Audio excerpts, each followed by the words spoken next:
E aí, gente, aqui é o Maxwell7.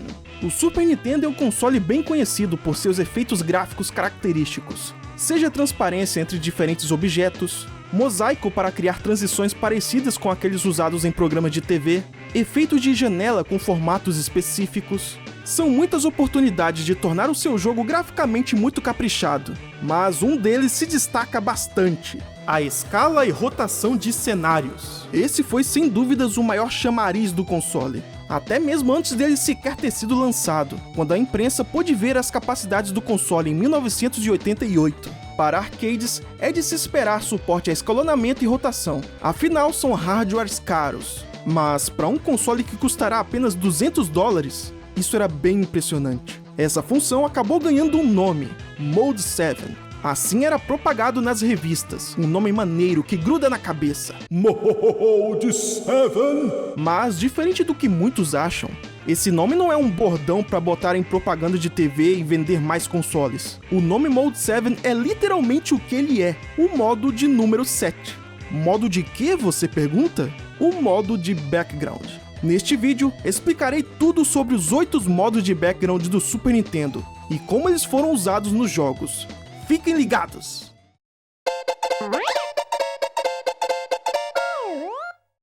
Nos videogames antigos, a tela era formada através do cenário de fundo e dos sprites. Sprites podem ter em grande quantidade e com prioridades únicas para cada um. Já os backgrounds podem ser enormes e funcionam como se fosse um único objeto bem grande.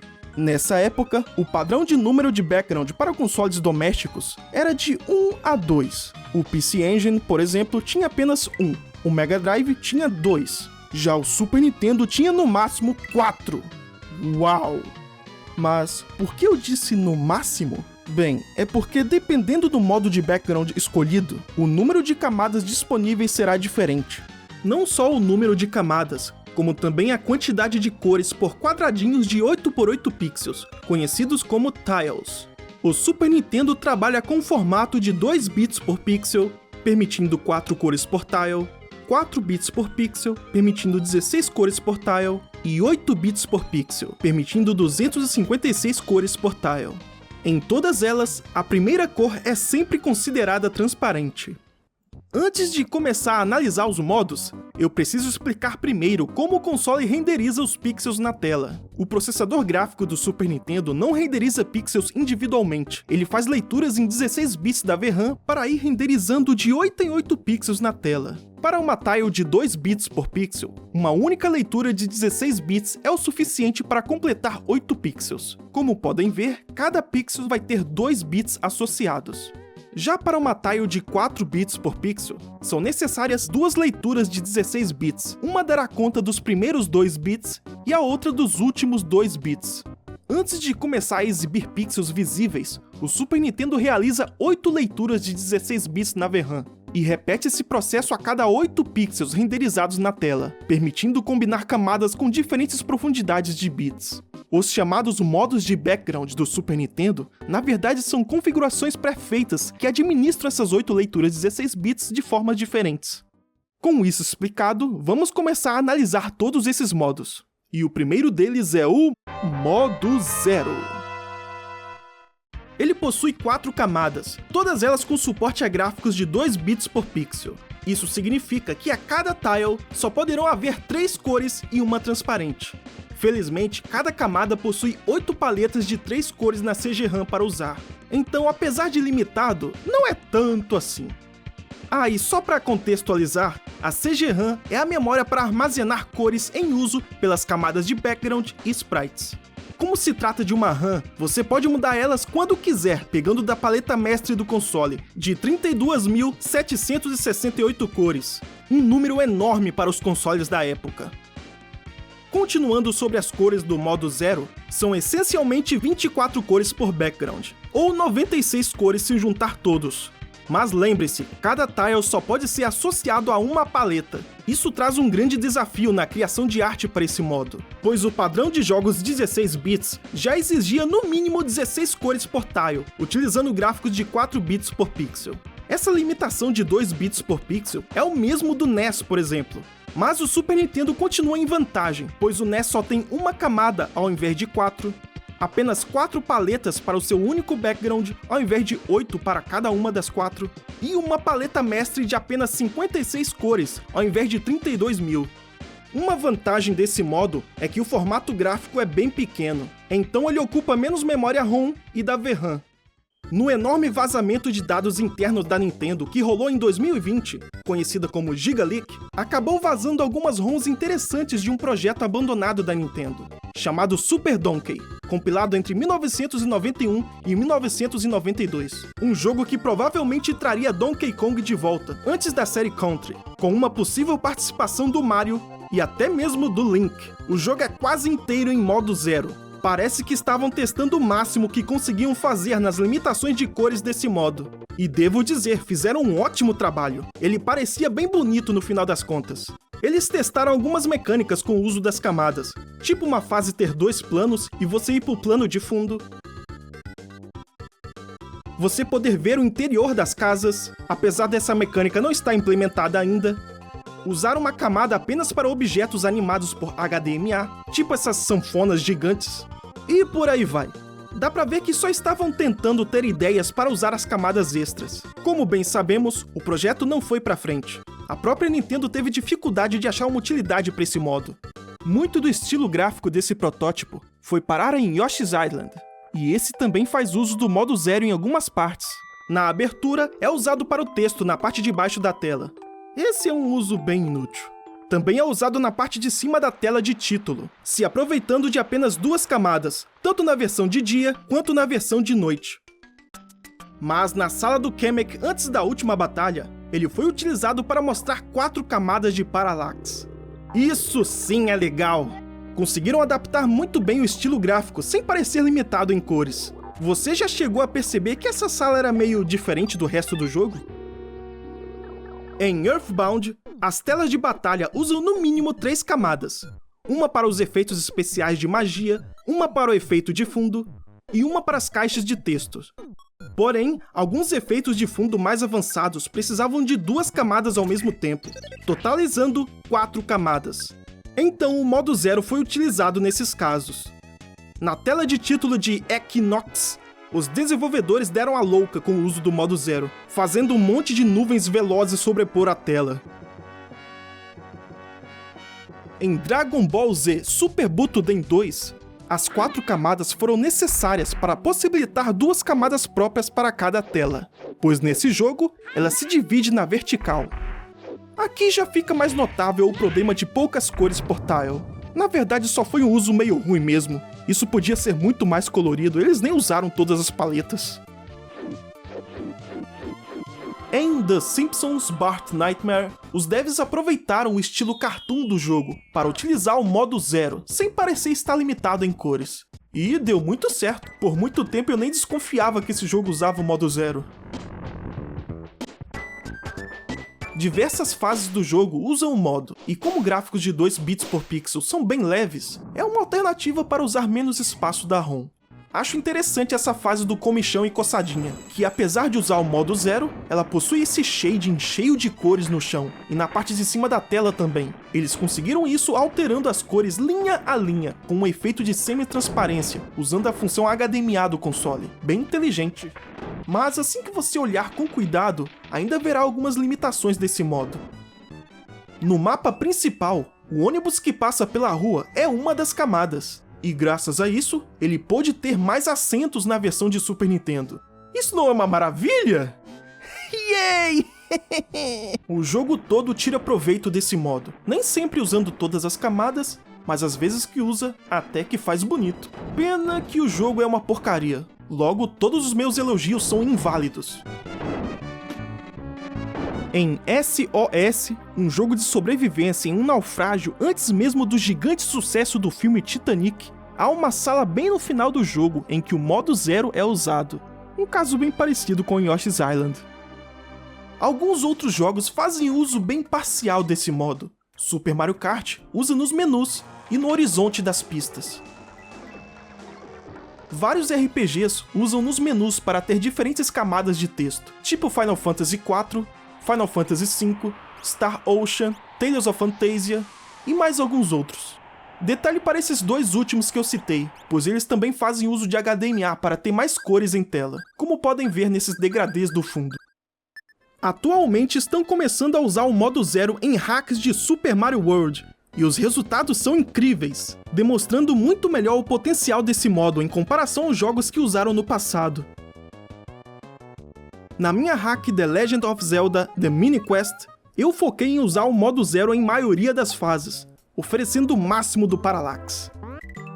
Agora, lembra sobre aquele meu papo de limite de 8 leituras para renderizar os pixels? Vamos ver agora como o modo zero usa eles. As primeiras 4 leituras são usadas para carregar as tilemaps de cada camada. Tilemaps são, como o nome diz, mapa de tiles. É lá que organizamos a posição das tiles para aparecerem na forma que queremos na tela. Então elas são importantes na renderização do pixel.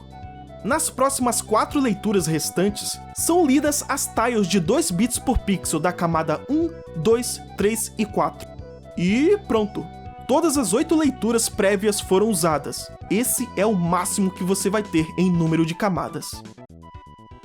Vamos ver agora o modo 1. Nesse modo, nós temos 3 camadas de background. As 2 primeiras trazem uma grande evolução no uso de cores. São tiles de 4 bits por pixel, permitindo 15 cores mais uma transparente. Esse era o padrão nos consoles e arcades 16 bits, com o Mega Drive PC Engine usando esse mesmo limite de cores por tile, permitindo conversões fiéis entre eles. No Super Nintendo, essas 2 camadas podem usufruir de 8 paletas de 15 cores cada. Porém, diferente do modo zero, em que cada camada tinha suas 8 paletas, aqui as 2 camadas dividem as mesmas paletas. Já a terceira camada é de 2 bits por pixel, assim como no modo zero. As suas 8 paletas de 3 cores ficam no início da CG-RAM, ocupando as primeiras 32 cores. Ou seja, nesse modo, todas as 3 camadas compartilham suas cores. Esse é o modo mais usado do console. É, digamos que o modo normal dele. Praticamente 99% dos jogos usam. O motivo dele ser tão convidativo é que, claro, temos agora 2 camadas com capacidades grandes de cores, sendo muito mais comparável aos arcades. Com 8 paletas disponíveis só para backgrounds, os jogos podem ser bastante coloridos. E a terceira camada, apesar de carregar as limitações do modo anterior, é ótima para servir de barra de status mostrando textos e barra de vida. Mas os usos dessa terceira camada que mais se destacam são os que usam ela como um fundo extra, seja para aumentar o nível de parallax sem precisar de truques, ou para incrementar no level design. Super Mario World utiliza a terceira camada para exibir essa água corrente. Em fases em que as 2 primeiras camadas estão sendo usadas no level design, a terceira é usada como fundo. Podemos ver isso nessa fase de Super Castlevania 4 também. A primeira camada é o plano da frente. A segunda também é o plano da frente, mas ela está constantemente subindo. E a terceira é o plano de fundo. Esse jogo de 1991, quando o console não tinha feito nem um ano, até que explorou bastante as 3 camadas no modo 1. Nesse trecho aqui, por exemplo, uma camada é o plano da frente, a segunda segue a rolagem da primeira, mas utiliza semi-transparência para o efeito de água, e a terceira é o plano de fundo. Kirby's Dream Course mostra um cenário em perspectiva isométrica, precisando de 2 camadas juntas para isso. E é claro que a terceira camada foi necessária para o fundo. E mesmo com suas limitações, esses cenários são lindos. A série Donkey Kong Country também utilizou bastante, seja para aumentar a profundidade, como também para efeitos especiais, tipo esses feixes de luz atravessando as árvores da floresta. Ou então a fase da colmeia com o mel derramando sobre a tela. Essa água em perspectiva 3D. As lâmpadas que balançam e a iluminação acompanha o balançar delas. E o que seria das fases de espinhos sem aquele fundo cheio de plantas espinhosas com o céu azul lotado de nuvens passando atrás? Sem as 3 camadas, isso é impossível. Por utilizar gráficos de CGI pré-renderizados, Os cenários desse jogo precisam de bastante cores, então as 8 paletas compartilhadas entre as 3 camadas foram bastante aproveitadas. Em RPGs, que normalmente precisam de 2 camadas para o cenário, a terceira é usada para caixas de texto, e em alguns RPGs também é usada para efeitos de sombras, brilho e nuvens. Já notou como janelas e tochas iluminam o ambiente em Chrono Trigger?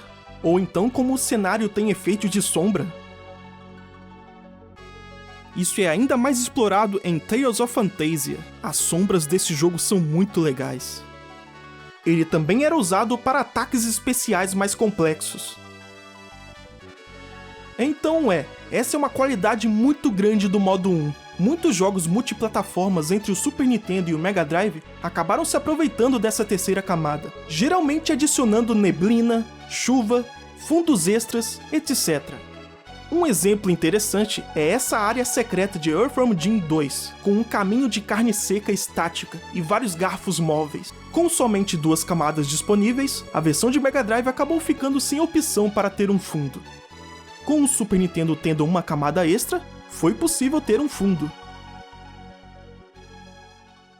Alguns jogos simulam efeitos usando a terceira camada, como Tartarugas Ninjas Turtles in Time, em que ela é usada para exibir frames grandes dos inimigos sendo jogados na tela, e também para esse bichão na primeira fase. Em Sunset Riders, ela é usada para aquelas explosões gigantes pixeladas. Não, isso daí não é Mode 7 não. Alguns jogos da Natsume também fazem isso. Falando em Natsume, o excelentíssimo Gundam Wing utiliza a terceira camada para efeitos gigantes na tela, dando toda uma cara de arcade ao jogo. Enfim, são muitos exemplos para dar. Isso tornaria o vídeo gigantesco. Vamos ver agora como esse modo usa as 8 leituras prévias. As 3 primeiras leituras são feitas para carregar as tilemaps das 3 camadas. Vocês já entenderam o que elas são. E é agora na parte das tiles que veremos uma grande mudança. As primeiras 2 camadas usam tiles de 4 bits por pixel, mas esse tamanho não cabe em uma só leitura de 16 bits. Então ele é separado em 2 leituras consecutivas. Como resultado, as tiles da camada 1 e 2 precisam de 4 leituras, com cada uma usando 2 leituras. Com isso, sobra apenas uma única leitura, que é usado para as tiles de 2 bits por pixel da camada 3. Agora você sabe por que a terceira camada tem um número de cores menor que as outras. Vamos ver agora o modo 2. Ele é bem similar ao 1, possuindo 2 camadas com tiles de 4 bits por pixel. Porém, não temos mais uma terceira camada aqui. No lugar dela, vieram 2 novas funções especiais. Elas são chamadas de Offset por Tiles, e permite que você escolha a camada 1, a 2 ou ambas para terem as posições de suas colunas de tiles alteradas. Uma função permite que você mova horizontalmente essas colunas, e a outra permite que você faça verticalmente. O offset horizontal foi pouquíssimo usado, pois ele não tem muito potencial. Dos exemplos mais interessantes, temos Super Mario Bros. 2 em Super Mario All-Stars, quando selecionamos um personagem e a tela se abre como uma cortina, revelando outro fundo. E em Chrono Trigger, onde aparece essa nave do Black Omen fazendo esse efeito. Acho que esse é meu efeito favorito usando o offset horizontal. E também temos um caso muito especial em que o offset horizontal e vertical são usados ao mesmo tempo. O chefe da primeira fase de Contra 3, The Alien Wars, utiliza o offset horizontal para alongar o pescoço dessa tartaruga mutante, ao mesmo tempo que usa o offset vertical para balançar a cabeça e distorcer o corpo. E é isso, podem haver mais exemplos de uso do offset horizontal, mas esses foram todos que eu consegui encontrar. A função que realmente é mais útil é o offset vertical. A começar que ela é muito mais suave, podendo ser movida pixel a pixel, ao invés de ir pulando tiles inteiras. O chefe final de Aladdin é um ótimo exemplo disso. Vejam como o movimento é suave. Bem, pelo menos nessa fast run que eu fiz, né? Ou então em Super Turrican 2. Uau, essa fase é um espetáculo visual.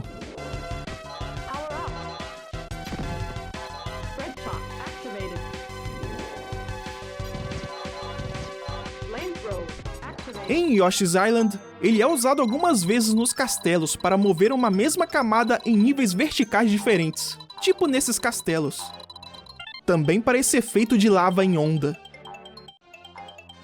E é claro que eu não podia deixar de citar o efeito do Yoshi loucão de pó branco.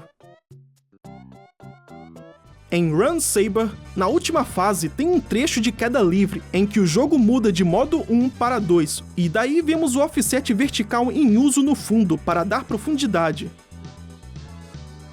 E quem não se lembra também da logo do Chrono Trigger, aparecendo em onda. Fazer efeito de bandeira também é algo bem comum.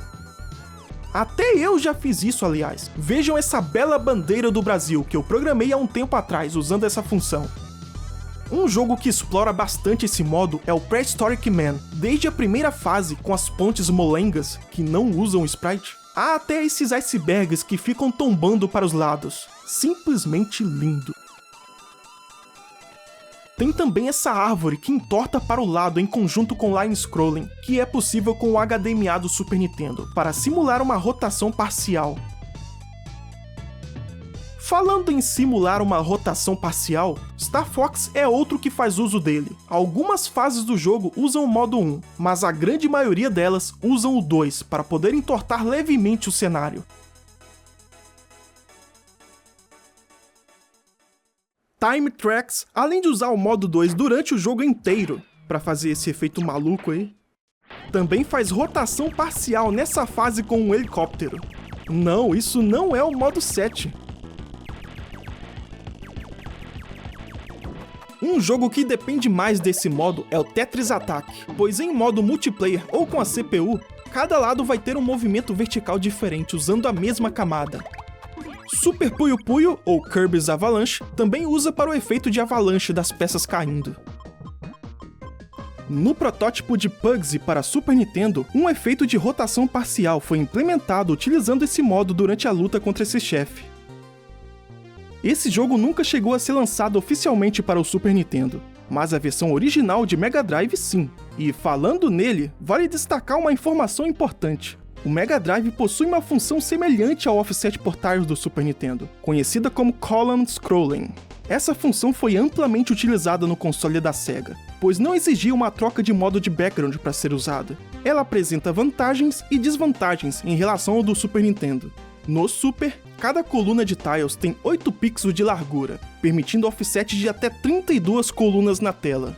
Já no Mega, cada coluna possui 16 pixels de largura, o limitando a apenas 20 colunas na resolução mais alta e 16 colunas na resolução mais baixa. Se compararmos esse mesmo exemplo de Pugsy entre os dois consoles, podemos ver como a ilusão de rotação ficou bem melhor no Super Nintendo, com bem menos serrilhado. Em Time Tracks, essa diferença se torna ainda mais evidente, pois o jogo utiliza a resolução mais baixa do Mega Drive, resultando em um comparativo de 32 colunas contra apenas 16. Ah, e o motivo de ter essa barra preta no canto da tela do Mega Drive é porque a primeira coluna pode mostrar gráficos bugados, caso o movimento horizontal das tiles visíveis alcance essa parte da tela. Então, nesses casos, eles escondiam a primeira coluna. Agora eu espero que vocês esqueçam completamente o que eu acabei de falar, para não perceber isso nos jogos do console. Já o Super Nintendo, ele tem um problema parecido, pois a coluna que está saindo da tela não é afetada pelo offset por tiles. Mas isso é facilmente resolvido, usando o registro de rolagem vertical padrão, então não há motivos de você esconder a primeira coluna. Por outro lado, o Mega Drive leva uma grande vantagem ao permitir offsets independentes para suas duas camadas. Nesse chefe de Gunstar Heroes, por exemplo, podemos ver que as nuvens se entortam para um lado, enquanto o helicóptero se entorta para o outro. Isso não é possível no Super Nintendo. Ambas camadas teriam que entortar para o mesmo lado. Mas ok, chega de comparações. Eu sei muito bem como as pessoas vão à loucura com esse tipo de coisa. Só achei que seria interessante citar as diferenças. Como puderam ver, o modo 2 tem bastante potencial. Só queria que tivessem usado mais.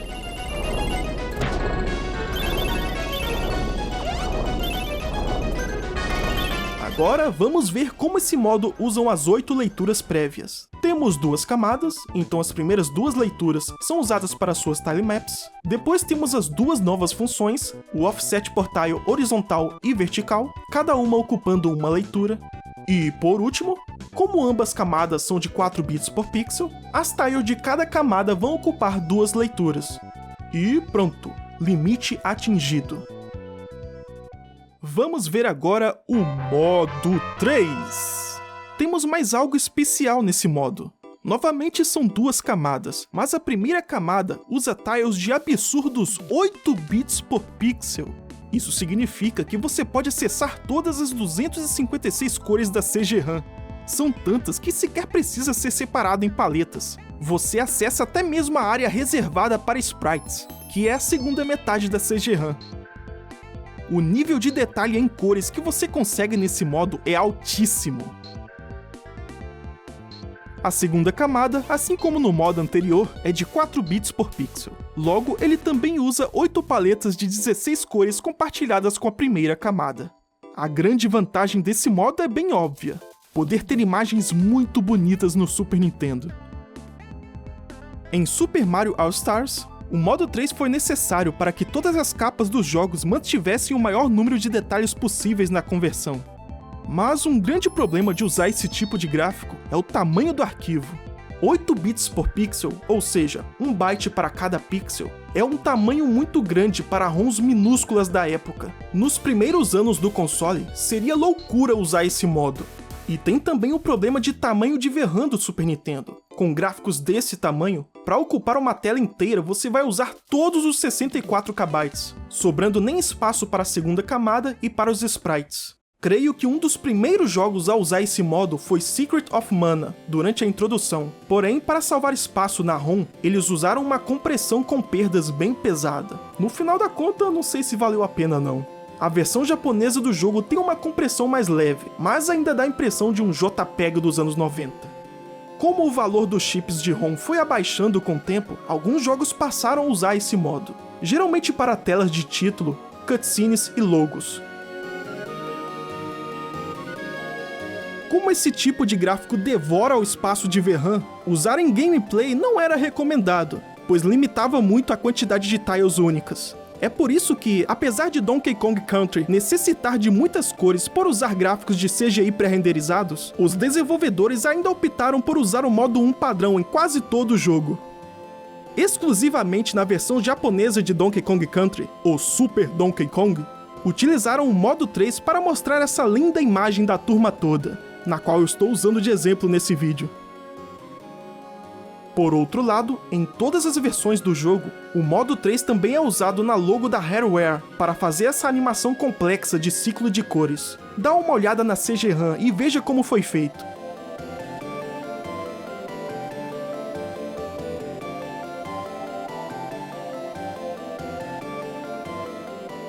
Mas se engana se você acha que isso só ficou restrito a telas estáticas. Há alguns raros jogos que usaram durante a gameplay. Toy Story foi um port feito na absoluta correria pro Super Nintendo, mas que pelo menos teve um grande capricho visual. Tirando o Woody, por algum motivo ele tá todo lavado, todo marronzado, não sei porquê. A grande maioria das fases usam o modo 1, como de costume, mas há algumas bem ousadas que usaram o modo 3. Uma bem notável é a fase Nightmare Bus, em que os objetos jogados pelo cenário fazem uso da camada 1 de 8 bits por pixel. Vejam, por exemplo, essa bola da Pixar. O nível de sombreamento dela é totalmente fora de realidade para uma camada de 4 bits por pixel. Só é possível com 8 bits por pixel. A próxima fase, chamada de A Bus Clip, continua usando o modo 3 para mostrar objetos do lado de fora da pista em alta quantidade de cores, enquanto o chão de madeira é exibido com a camada 2. Essa fase aqui também usa 8 bits por pixel na camada de fundo, mas foi um uso bem estranho, já que a maior parte desse fundo é só uma cor sólida. Acho que eles queriam muito que esse globo terrestre tivesse uma qualidade alta. O jogo de sinuca Side Pocket também utiliza o modo em suas telas com as mais belas damas da noite. Ulala! E também é usado na mesa de bilhar em que rola a gameplay. Em SimCity 2000, a cidade fica em um ângulo nada favorável aos limites de 15 cores por tile, então 8 bits por pixel foi usado aqui também. No jogo Zoop, foi necessário o uso dele para unir objetos coloridos de cores diferentes dentro de um mesmo tile. Esse aqui é uma grande besteira. Stunt Race FX usa esse modo para exibir os gráficos de 8 bits por pixel gerado pelo Super FX. Assim, esse jogo consegue exibir bastante polígonos de cores diferentes na tela, sem precisar criar sombreado com dithering, como é feito em Star Fox. Doom também usa esse modo para exibir os gráficos gerados pelo Super FX em grande quantidade de cores. Os jogos 3D de golfe também fazem uso do modo, a maioria sem chip especial. Imagino que 8 bits por pixel deve pesar bastante para renderizar por software. E é isso aí, vamos ver agora como ele usa as 8 leituras ao renderizar 8 pixels na tela. Com 2 camadas, as primeiras leituras são de suas tilemaps respectivas. E agora a coisa fica séria, pois com as tiles de 8 bits por pixel da camada 1, será necessário 4 leituras, para você ver como esse formato é grande. E com isso, sobram apenas 2 leituras, que são perfeitamente ocupadas pelas tiles da segunda camada de 4 bits por pixel. Mais uma vez, temos o limite atingido. Estamos na metade do vídeo. Deixe o seu gostei para me ajudar de montão no YouTube. Sério, você me ajuda demais. Já deu like? Ok, vamos continuar. E vamos agora ao modo 4. O modo 4 é, digamos que, o primeiro modo em que é praticamente uma mistura do que vimos antes. Assim como no modo anterior, temos uma camada de 8 bits por pixel, 256 cores. Porém, agora a segunda camada é de 2 bits por pixel, 8 paletas de 3 cores. Suspeito, não? Mais limitado que o modo anterior, por algum motivo. Vamos ver previamente como são usadas as 8 leituras 16 bits da VRAM. São 2 para as tilemaps das 2 camadas, 4 para a camada de 8 bits por pixel, 1 para a camada de 2 bits por pixel, e sobra uma livre. E essa que está livre, na verdade, é usada para offset por tiles. Exatamente, voltamos a ter essa função novamente, só que agora com 2 camadas com profundidade de cores diferentes. Mas uma coisa estranha que você deve ter notado é que, enquanto no modo 2 você tem offset por tiles horizontal e vertical ocupando 2 leituras, no modo 4 você só tem uma. Os engenheiros da Nintendo resolveram isso criando um misto. Você precisa selecionar se você quer offset horizontal ou vertical. Os dois ao mesmo tempo não é possível nesse modo. Então é óbvio que o vertical foi o mais usado. Temos como exemplo o jogo Bust a Move, ou Puzzle Bubble. Nesse jogo temos um caso parecido com Zoop, em que objetos muito coloridos precisam compartilhar a mesma tile, pois elas se juntam nessa forma mais incomum, ocupando o espaço do meio entre cada 2 bolinhas. O offset por tiles vertical foi necessário para mover independentemente cada tela durante o multiplayer.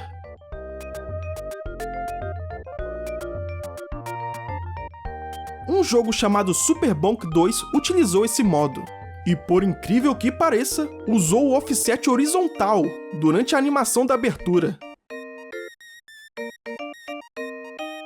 Existem outros jogos que utilizaram esse modo apenas para ter uma camada de 8 bits por pixel para imagens complexas e outra de 2 bits por pixel para textos, sem sequer usar a função de offset por tiles.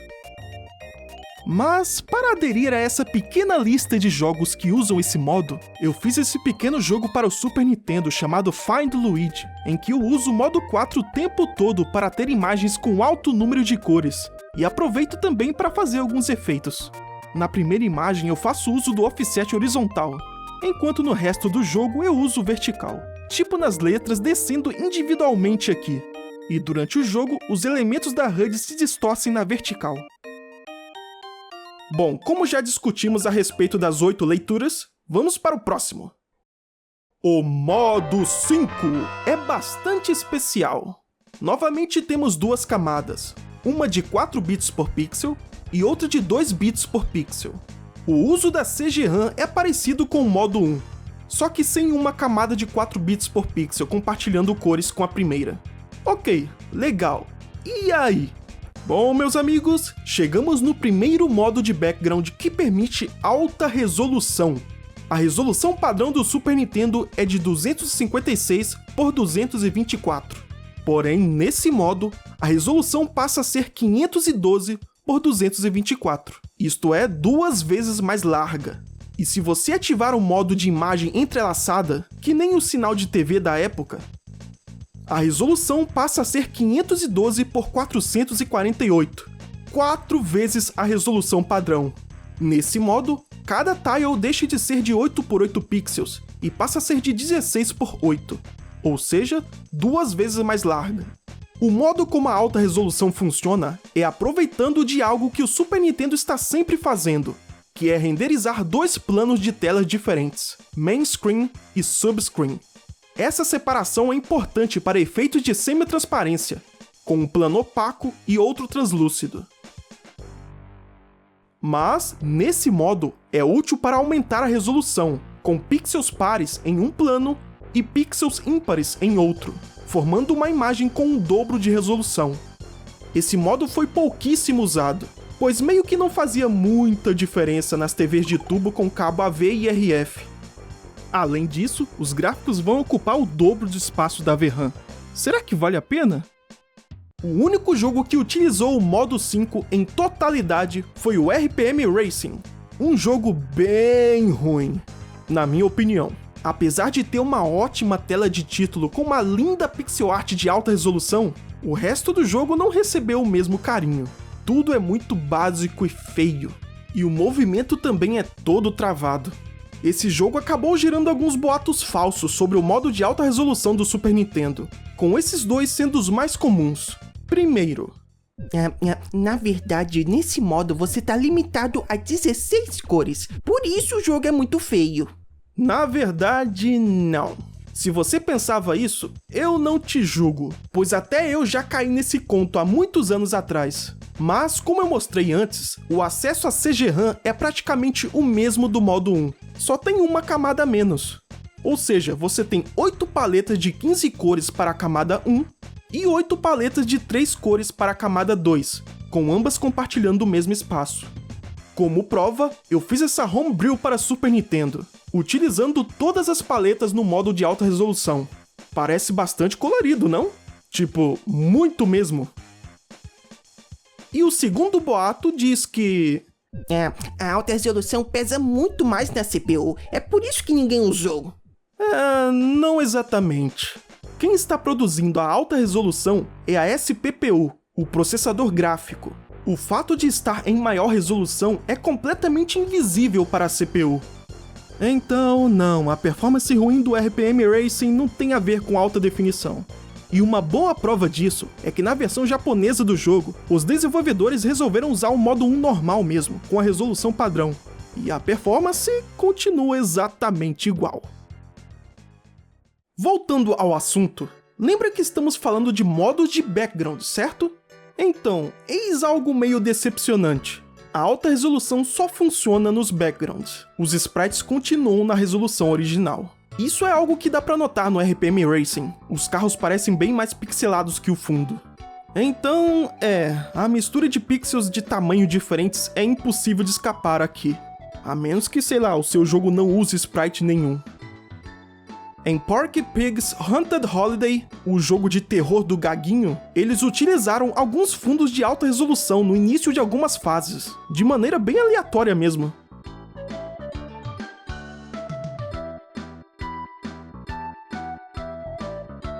Em vários jogos, especialmente japoneses, essa alta resolução é usada para colocar mais textos na tela, ou então tornar mais nítidos os textos em kanji.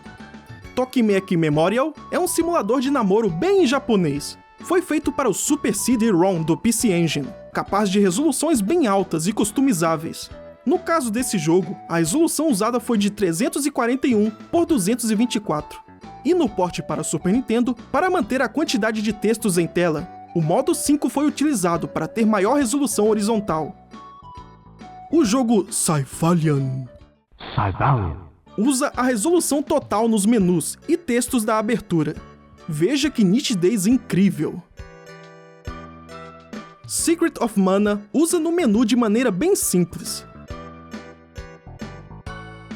Mas a sua sequência Trials of Mana explorou isso muito mais, não só nos menus com belos fundos de alta resolução, como também nas caixas de diálogo que rolam durante o jogo, permitindo textos maiores. Esse último caso rola com vários jogos exclusivos do Japão. Nos 2 jogos de combate por turno de Yu Yu Hakusho, as logos de abertura utilizam alta resolução total. Esse do jogo Power Drive ficou bem bonito também.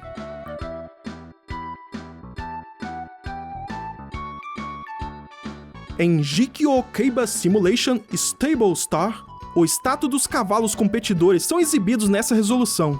Interessante notar que apenas uma parte da tela está em modo 5, então você consegue ver a grande diferença de resolução entre elas. No jogo Airstrike Patrol, a tela que mostra a missão usa modo 5 apenas nos textos. Mas na tela de configurações é usada para a tela toda. As únicas coisas que parecem estar em baixa resolução na imagem é porque na verdade são sprites. Em Donkey Kong Country, quando a logo da Rare diminui e fica no canto inferior direito da tela, o modo 5 é utilizado para deixar a logo ainda reconhecível naquele tamanhozinho. É engraçado pensar que se deram o trabalho de fazer isso. Aposto que absolutamente ninguém chegou a perceber. Tem um novo jogo de shmup em desenvolvimento para o Super Nintendo, chamado Rex Nobilis, e esse modo estará sendo usado para alta resolução total em uma das fases. Olha só que lindo! Novamente citando essa minha hack de Super Mario World, eu utilizei esse modo na tela de vitória contra chefes. No firmware do cartucho SD2 SNES, ou FX Pack, que são os conhecidos Everdrives, eles utilizaram alta resolução para que os títulos dos jogos tenham mais chances de aparecerem inteiros na tela, coisa que é um problema para os Everdrives mais baratos. Vamos ver agora como esse modo usa as 8 leituras 16 bits. 2 leituras são usadas para as 2 tilemaps, como de costume. Mas agora vem a coisa maluca. Lembra que eu disse que as tiles desse modo são de 16 por 8 pixels? Isso quer dizer que elas são o dobro do tamanho, certo? Bem, dito e feito. Tal qual uma tile de 8 bits por pixel, uma de 4 bits por pixel de alta resolução também vai precisar de 4 leituras. E depois temos uma de 2 bits por pixel de alta resolução, precisando de 2 leituras. E daí o limite foi alcançado. Estamos chegando no fim! O modo 6 é, assim como o modo 4, uma junção de funções dos modos anteriores. Aqui nós temos somente uma única camada de 4 bits por pixel de alta resolução, fazendo com que ela não compartilhe paleta de cores com ninguém. Sua função extra, claro, que é o offset por tiles horizontal e vertical. Temos acesso aos dois ao mesmo tempo de novo. O problema desse modo é que... Uau, que coisa mais específica! Para eu querer usar esse modo, eu tenho que precisar de alta resolução, precisar de offset por tiles e não precisar de mais de uma camada. Notou o quanto que isso é específico? Você deve imaginar que algum desenvolvedor deu um jeito de usar esse modo, né? Não. Esse é o único modo que não tem registro nenhum de ter sido usado em um jogo comercial. Aliás, aquela minha demo que eu mostrei anteriormente usa o modo 6, eu só tirei o efeito mesmo, então vocês podem ter a chance de ver ele em ação. Se bem que nesse cartucho de manutenção da Nintendo, o software faz um teste de várias funções do console, inclusive os diferentes modos de background. E o modo 6 é testado nesse trecho com vários Marios técnicos, apenas usando a alta resolução, sem fazer offset por tiles. Agora vamos ver o uso das 8 leituras 16 bits prévias. Uma única leitura é usada para a tilemap da única camada disponível. 2 leituras são usadas para o offset horizontal e vertical. 4 leituras são usadas para as tiles de 4 bits por pixel em alta resolução. E, por último, a tilemap da segunda camada. Pera, como assim? Como assim segunda camada? É, isso aí. No modo 6, a última leitura acaba ficando sem função nenhuma, pois não há uma segunda camada. Então carregar uma tilemap para ela não vai mudar nada. Precisaríamos de pelo menos mais 2 leituras para ter também as tiles de 2 bits por pixel em alta resolução. Mas a regra é clara, o limite é 8 leituras. Então sim, no modo 6, 7 dessas leituras são usadas, mas uma fica inutilizável. Como a explicação desse modo foi muito breve, vou explicar mais algumas coisas sobre alta resolução. Apesar de apenas os modos 5 e 6 suportarem, você ainda pode ativar o entrelaçamento de imagem em outros modos, permitindo a resolução de 256 por 448. Mas tudo que ele vai fazer é apenas repetir linhas de pixels. Hanmameyo Shunai Gekito Hen é um exemplo em que, por algum raios de motivo, o modo de entrelaçamento está ativado o tempo todo, mas os modos de alta resolução nunca são usados, resultando numa imagem praticamente igual à resolução padrão, só que agora sem as queridas scanlines das TVs de tubo, já que o modo entrelaçado cobre todas as linhas. Makamaka é outro que tem entrelaçamento ativado sem motivo. Em Chrono Trigger, nessa cutscene específica, o modo entrelaçado é ativado apenas para deixar a imagem mais tremida. Quem usa Upscaler deve odiar essa parte. Além do modo entrelaçado, você também pode forçar a resolução de 512 por 224 nos modos 0, 1, 2, 3 e 4. Porém, novamente, tudo o que vai acontecer é apenas pixels se repetindo na horizontal, resultando numa imagem igual à resolução padrão. Mas, curiosamente, alguns jogos encontraram utilidade nisso. Se aproveitando do fato da alta resolução horizontal necessitar de ambos os planos main screen e subscreen, um com os pixels pares e outro com os pixels ímpares, tiveram a ideia de deixar uma camada isolada em apenas um desses planos, enquanto todo o resto ficam nas duas. Isso resulta em uma camada com um padrão de listras verticais. E como essa resolução é extremamente larga, essas linhas são próximas o suficiente para não serem totalmente visíveis ao usar cabo de vídeo RF e composto, simulando uma semi-transparência, só que falsa. Esse truque é conhecido como pseudo-alta resolução, já que apesar de aumentar a resolução, as tiles em si não aproveitam os pixels extras, pois o modo em uso não suporta. Kirby's Dream Land 3 é certamente o caso mais conhecido desses. O jogo usa o modo 1, mas força a alta resolução e faz esse truque. Jurassic Park é outro exemplo, usando esse truque para sua barra de status, incluindo textos que cobrem a tela toda.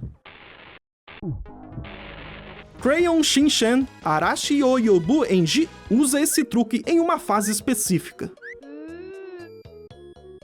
E, ok, é a última vez que eu vou citar essa minha hack. Nessa fase aqui, eu usei esse truque para deixar esse tronco na frente semi-transparente. E ok, eu acho que já tá bom de exemplos. E finalmente chegamos nele, o modo 7. Esse é muito diferente em quase tudo se comparado aos outros modos. Ele possui uma única camada, e suas tiles são de 8 bits por pixel, permitindo o uso total da CG-RAM. Como vocês devem se lembrar, 8 bits por pixel come muita memória.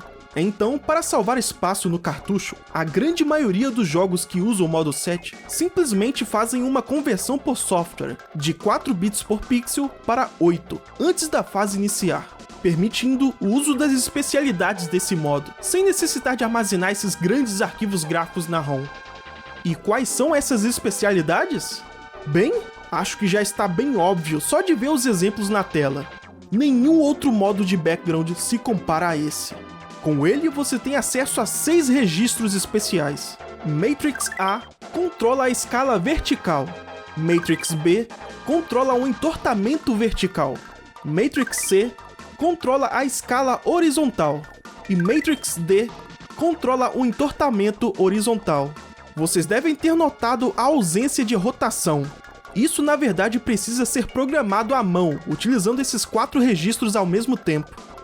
E, por último, temos mais 2 registros, que dizem a posição horizontal e vertical do centro do efeito. Então, se quiser dar zoom ou rotacionar numa região específica da camada, você pode.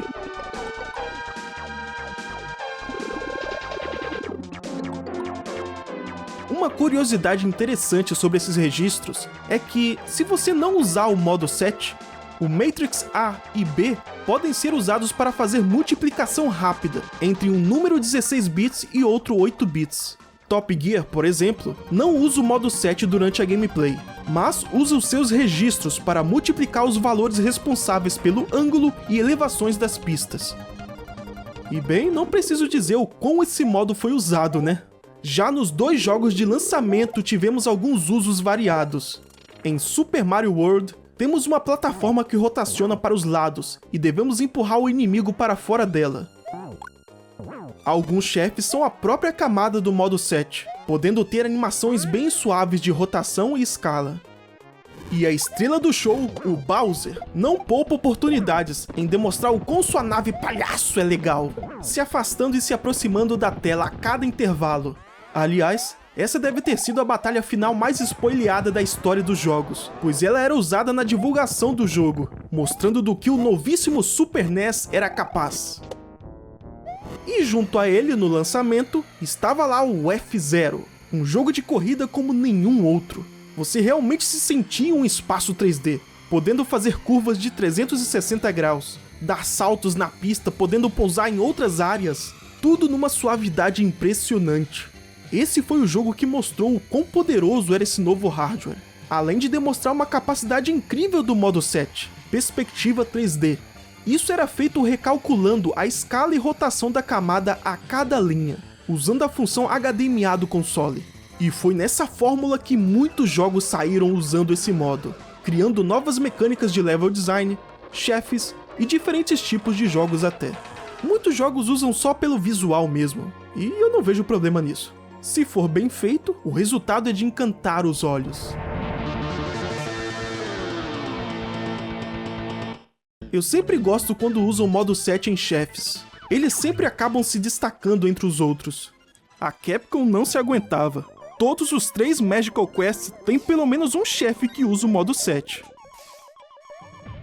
Se querem ver os exemplos mais criativos de uso do modo 7, vejam depois esse meu outro vídeo sobre os melhores usos desse modo. Vocês vão gostar. Antes de falar de como o modo 7 usa as 8 leituras prévias, eu preciso explicar uma coisa. A VRAM do Super Nintendo é de 64 KB, que era o tamanho padrão da época. Só que, na verdade, ela é separada em 2 chips de 32 KB. Elas são conhecidas como VRAM baixa e VRAM alta. Quando você faz uma leitura 16 bits da VRAM, na verdade você está lendo 8 bits da VRAM baixa e outros 8 bits da VRAM alta ao mesmo tempo. É um funcionamento bem estranho, né? Enquanto nos outros modos isso não tem muita relevância, no modo 7 é diferente. Cada uma das 8 leituras prévias da VRAM fazem exatamente a mesma coisa. Uma leitura 16 bits que na verdade é 8 bits de tilemap da camada e o outro é 8 bits sobre qual cor das 256 será usada no pixel. Ou seja, com o modo 7 em uso, a VRAM baixa fica só com a tilemap e a VRAM alta fica só com as tiles. Essa escolha de design foi feita para simplificar os cálculos do modo 7, tornando ele super rápido do jeito que conhecemos, com rotação e escala a 60 quadros por segundo. Outra coisa a se notar é que cada leitura agora carrega um único pixel ao invés de uma tile inteira separada em diferentes leituras. Isso ajuda a calcular cada pixel individual de maneira mais rápida. Esse modo de gerar cada pixel um a um também é muito mais amigável quando os gráficos precisam ser renderizados por software. Então, geralmente o modo 7 também é usado para renderizar gráficos de raycasting. Por exemplo, em Wolfenstein 3D, é renderizado uma pequena tela dentro do modo 7, e o frame rate é bem decente. Só dá pra ver que ele é bem pixelado, pois ele foi escalonado aproveitando o recurso do modo. Em Toy Story, numa fase específica chamada Really Inside the Claw Machine, o modo 7 é novamente utilizado para renderizar de maneira mais fácil os gráficos de raycasting. Esse consegue ter um frame rate ainda maior, pois apenas uma metade é realmente renderizada. A parte de baixo é simplesmente a parte de cima, só que com a ordem de cada linha ao contrário, o que efetivamente espelha a imagem. Desse modo, conseguiram um frame rate de 30 quadros por segundo, número impressionante para gráficos renderizados por software no Super Nintendo. Existe também uma função especial do modo 7 chamada XBG, que aparentemente quer dizer External Background, pois parece que esse modo permitiria informação extra vindo de um acessório nunca feito, através da entrada Ext debaixo do console. Mas apesar de ser uma ideia abandonada, essa função ainda tem uma utilidade nos jogos, pois ela permite que uma outra camada seja ativada no modo 7. Essa segunda camada compartilha os mesmíssimos registros da primeira, e por consequência, ambas estão sempre juntas e iguais, completamente inseparáveis. A diferença é que essa segunda camada trabalha de um jeito diferente com as cores. Como já sabem, na camada 1 você tem 8 bits por pixel, permitindo acesso a 256 cores da CG-RAM. Isso nós já vimos. Mas tá na hora de prestar atenção nesses tais 8 bits. Pois na segunda camada, o último bit deixa de ajudar no número de cores e se transforma em um ativador de alta prioridade, 0 para prioridade baixa e 1 para prioridade alta. Isso significa que os sprites não só podem estar completamente atrás do cenário e completamente na frente do cenário, como também podem ficar atrás de pixels de prioridade alta. Só depende se o 8º bit do pixel estiver ativo ou não.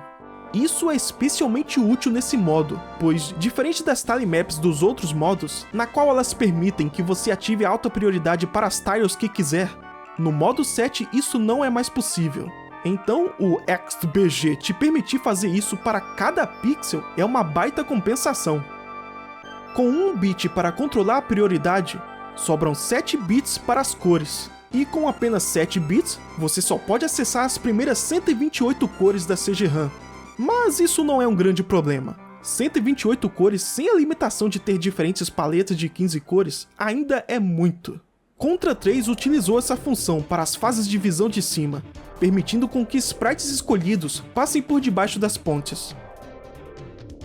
Em Super Turrican 2, você fica por trás dos dentes desse monstro, mais na frente do resto dele, criando uma profundidade bem legal. Acho que esse é o meu favorito usando essa função. Em Super Ghouls and Ghosts, essa função foi muito útil para esconder o jogador nas paredes, mas permitir que a fase tenha um fundo que fica atrás dele. Eu tinha feito essa fase no Super Mario World utilizando esse modo. Veja como posso ficar atrás de certos objetos.